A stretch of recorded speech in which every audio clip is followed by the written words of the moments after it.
दोस्तों, युक्ति आईएएस में आपका हार्दिक स्वागत है। आज है 24 जनवरी। 24 जनवरी सबसे इंपॉर्टेंट डे है। क्यों है 24 जनवरी, क्यों मनाया जाता है, थोड़ा कमेंट करके आप लोग मुझे बताइए कि 24 जनवरी को स्पेशल क्या है। 24 जनवरी स्पेशल क्या है? 2 दिन बाद 26 जनवरी है, गणतंत्र दिवस है और युक्ति आईएएस के द्वारा 30% का डिस्काउंट भी दिया जा रहा है गणतंत्र दिवस के उपलक्ष्य में।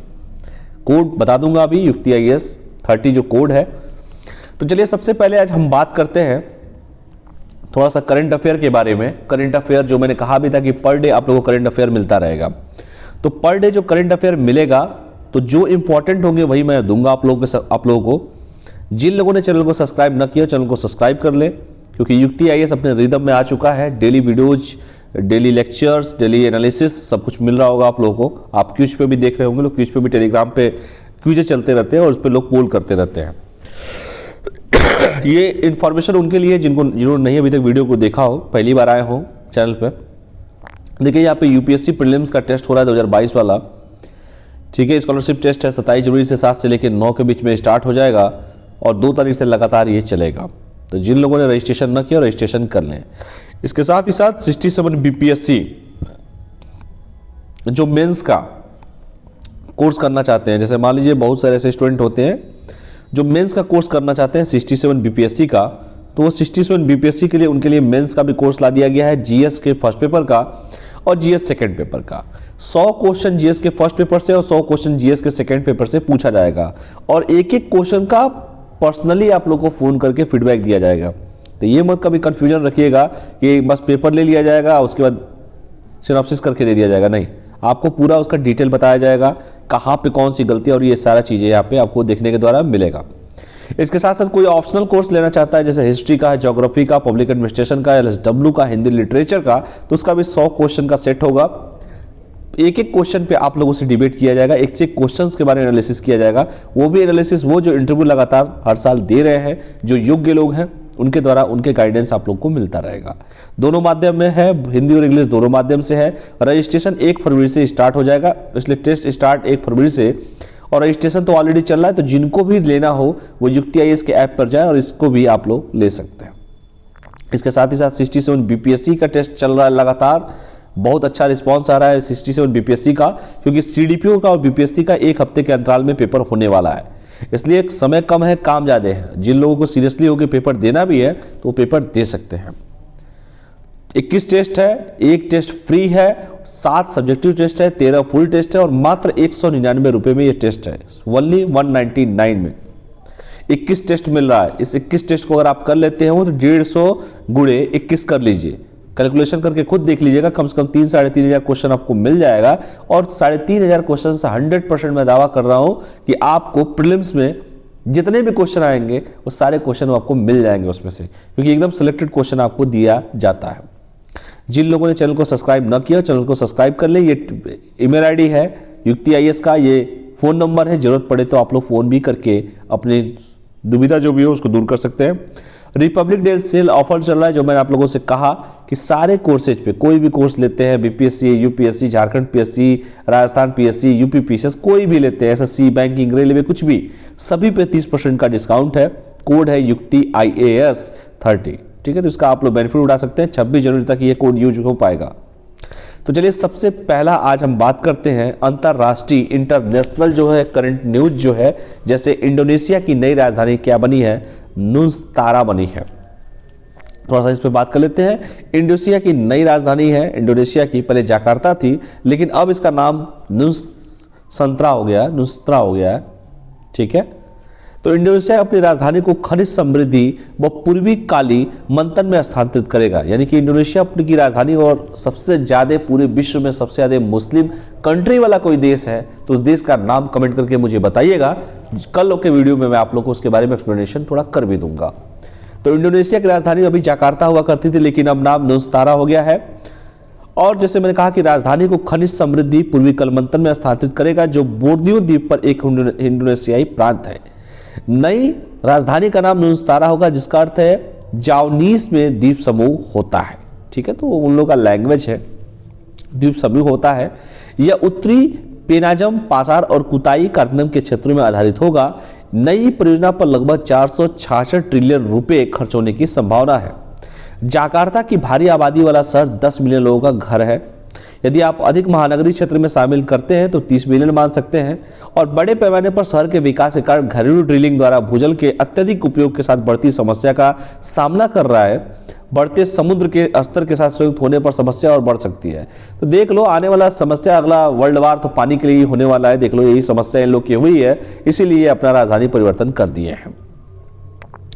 विकास का यह बदलाव उस दर को धीमा करने के लिए तैयार है जिस पर जाकार्ता जावा सागर में डूब रहा है। कुल मिला के बस ये जानो, आपसे अगर कोई कभी क्वेश्चन पूछा जाएगा तो ये पूछा जाएगा भैया राजधानी क्या है, ठीक है, किस कारण से किया है, बस ये पूछ सकता है, इससे ज्यादा कुछ नहीं मिलेगा आपको, ठीक है। चलिए, Indonesia has announced this capital will be called Nusantara, ठीक है। जिनको इंग्लिश में देखना है इंग्लिश में देख सकते हैं। अगला जो राष्ट्रीय आपका नेशनल जो है आपका करंट अफेयर है, जैसे कि 5 फरवरी को हैदराबाद में पीएम मोदी 216 फीट की स्टैचू ऑफ इक्वलिटी का अनावरण करेंगे। आपको पता है कि चुनाव का माहौल चल रहा है और 5 फरवरी, वैसे भी फरवरी बड़ा इंपॉर्टेंट डेज है, 5 फरवरी को जो है हैदराबाद में पीएम मोदी करेंगे 216 फुट स्टैचू ऑफ इक्वलिटी का। पहली बात कि 216 जो है पहले याद रख लेना, 216 ये जो है बहुत इंपॉर्टेंट है क्योंकि पेपर में लगातार ये सब पूछते रहते हैं। तो सबसे पहले प्रधानमंत्री नरेंद्र मोदी संत की 1000वीं जयंती मनाने के लिए 5 फरवरी 2022 को हैदराबाद में रामानुजाचार्य की 216 फुट की मूर्ति का उद्घाटन करेंगे। किसका? रामानुजाचार्य की 216 फीट की मूर्ति का, फुट की मूर्ति का करेंगे। रामानुजाचार्य 11वीं सदी के संत और क्रांतिकारी समाज सुधारक थे। प्रतिमा को समानता की मूर्ति कहा जाएगा। देखो ये शब्द जो है बड़ा इंपॉर्टेंट है, समानता की मूर्ति कहा जाएगा। यह तेलंगाना में हैदराबाद के बाहरी इलाके में शमशाबाद में 45 एकड़ के परिसर में स्थित है। तो देखो यही सब जो चीजें हैं काफी परीक्षा के लिए इंपॉर्टेंट हो जाता है। जैसे मैंने कहा ना कि अभी 216 फुट बड़ा इंपॉर्टेंट है, इसका नाम क्या रखा गया ये इंपॉर्टेंट है, किसकी जयंती में किया जाएगा ये इंपॉर्टेंट है, किस डेट को किया जाएगा ये इंपॉर्टेंट है, और किसके लिए किया जाएगा तो इसका नाम भी मैंने आप लोगों को बता दिया है। वो क्या थे? संत थे, क्रांतिकारी थे, समाज सुधारक थे। तो ये पढ़ लीजिएगा, बहुत इंपॉर्टेंट रहेगा। यह परियोजना 1000 करोड़ रुपए की लागत से बनाई गई है, जिसे पूरी तरह से विभिन्न स्तर पर भक्तों के दान से वित्त पोषित किया जाएगा। अगला देखते हैं करंट अफेयर राष्ट्रीय में ही कि जम्मू कश्मीर ने रियासी जिले में जेरी बस्ती को पहला दूध गांव घोषित किया। अब देखो जम्मू कश्मीर, कमेंट करके आप लोग मुझे बताइए कि जम्मू कश्मीर के उपराज्यपाल कौन है और लद्दाख के उपराज्यपाल कौन है। कमेंट करके जरूर मुझे बताइए कि जम्मू कश्मीर और लद्दाख के उपराज्यपाल कौन है। केंद्र शासित प्रदेश जम्मू कश्मीर में प्रशासन ने रियासी जिले में जेरी बस्ती को केंद्र शासित प्रदेश का पहला दूध गांव घोषित किया है और हैमलेट के लिए एकीकृत डेयरी विकास परियोजना के तहत 57 और डेयरी फार्मों को मंजूरी दी है। देखो इससे होता क्या है कि दूध ग्राम घोषित होने के बाद आईसीडीएस के तहत गांव के लिए कुल की गई है और आईसीडीएस के तहत 5 पशुओं की डेयरी इकाइयों को 50% तक की सब्सिडी दी जाती है। योजना में milking machine, bulk milking cooling unit 50% subsidy, ये सब चीजें आप लोग को दिया जाएगा। मतलब जो जम्मू कश्मीर में ये योजना चल रही है, अगर जो इसके तहत आएगा उसे 50% की सरकार द्वारा सब्सिडी दी जाएगी। इसके साथ अब milking machine, bulk milking cooling unit 50% subsidy, अधिकतम 5 लाख रुपए तक पनीर बनाने वाली मशीन, खोया बनाने वाली, दही बनाने वाली, क्रीम सेपरेटर वाली, आइसक्रीम बनाने की मशीन, मक्खन और घी बनाने की मशीन को भी दूध एटीएम सब्सिडी 5 लाख रुपए की प्रावधान किया गया है। तो ये भी आपका इंपॉर्टेंट रहेगा करंट अफेयर। अगला है अमर जवान ज्योति का नई दिल्ली में राष्ट्रीय युद्ध स्मारक में विलय किया गया। आपको पता है जब इंडिया गेट गए होंगे वहां पर मसाल जलते रहते हैं, आप लोगों ने जरूर देखा होगा। भारत सरकार ने गणतंत्र दिवस से पहले 21 जनवरी 2022 को ही दिल्ली के इंडिया गेट पर अमर जवान ज्योति की लौ के बगल में राष्ट्रीय युद्ध स्मारक की लौ में मिला दिया गया है। समारोह का नेतृत्व एकीकृत रक्षा स्टाफ प्रमुख एयर मार्शल बलभद्र राधाकृष्ण ने किया है। दोनों लोगों को मिलाने का फैसला इस बात को ध्यान में रखते हुए लिया गया है कि अमर जवान ज्योति की लौ ने 1971 के शहीदों को श्रद्धांजलि दी, लेकिन उनका कोई नाम वहां मौजूद नहीं है, जबकि 1971 और पहले के युद्धों सहित सभी युद्धों के सभी भारतीय शहीदों के नाम और उसके बाद के राष्ट्रीय स्मारक में रखे जाते हैं। ठीक है, इसीलिए किया भी गया है। इसीलिए नामों के साथ एक ही स्थान पर लौ रखना शहीदों को सच्ची श्रद्धांजलि के रूप में काम करेगा। यह एक ही उद्देश्य के लिए 2 लपेटों को बनाए रखने से भी दूर हो जाएगा। दो लपटों को, यानी 50 वर्ष तक लगातार जलने के बाद अमर जवान ज्योति की लौ वहां नहीं रहेगी।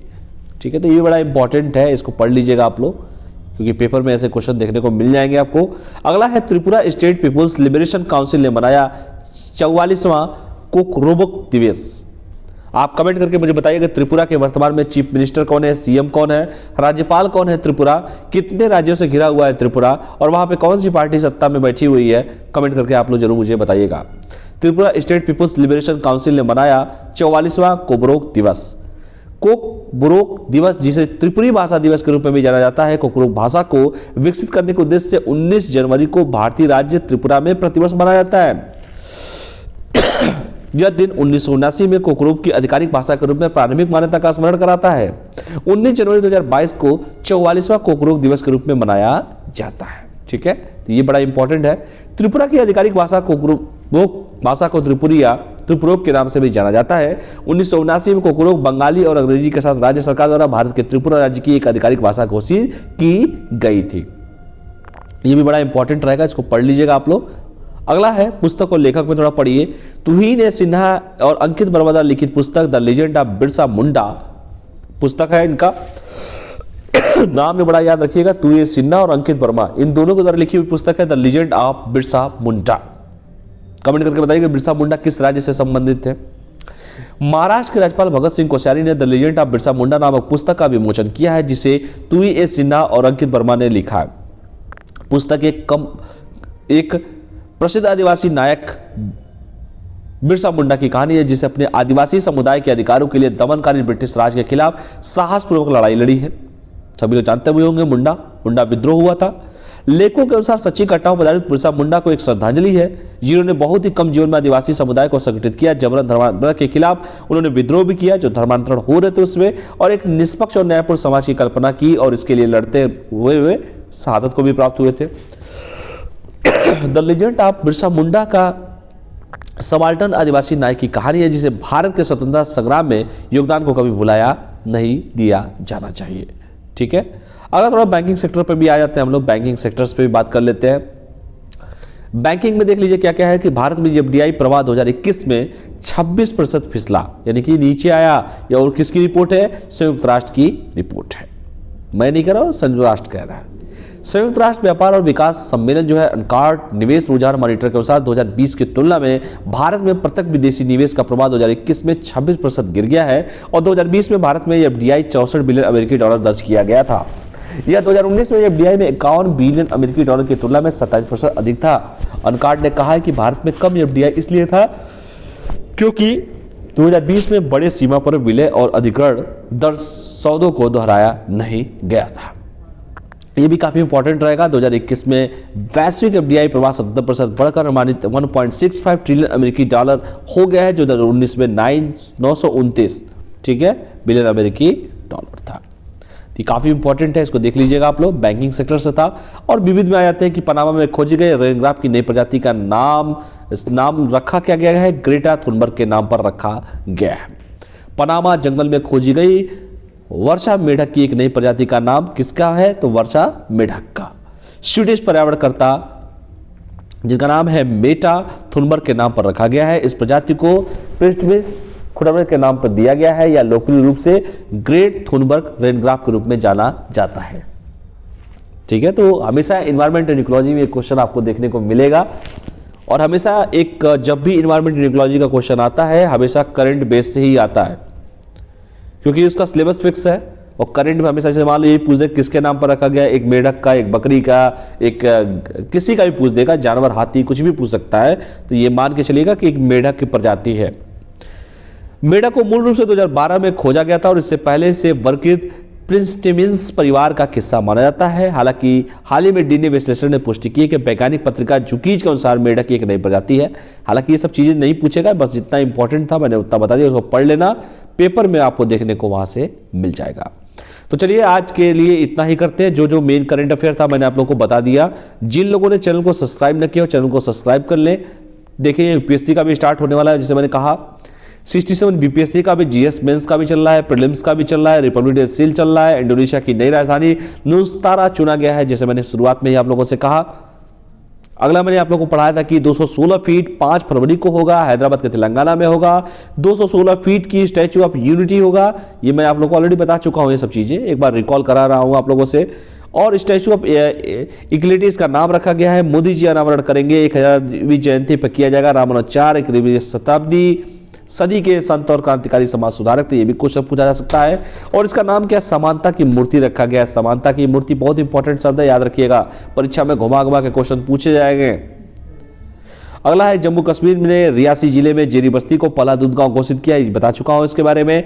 अमर जवान ज्योति का नई दिल्ली में राष्ट्रीय उच्च पार्क में विलय किया गया है, ये सब बता चुका हूं आप लोग को। Tripura state people's liberation council ने मनाया 44वां कोबरोग दिवस, ये बता चुका हूं।